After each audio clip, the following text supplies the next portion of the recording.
Mga kaibigan, kilala nyo ba ito?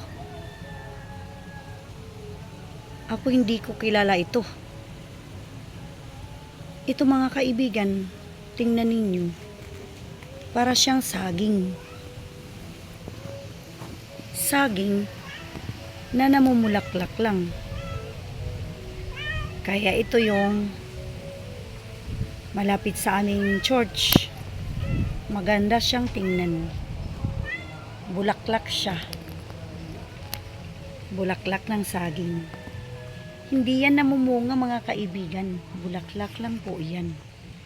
At mayroon tayong pwedeng maitanim dito. May tumubo siya. Malayo ito na pinanggalingan sa dapdap.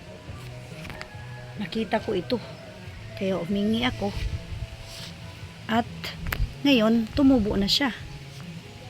Dahon siya mga kaibigan. Oh, tingnan nyo. Maganda yung bulaklak. Ito yung maliit. Yan. Oh, mayroong tatanim. Oh, see? Maganda.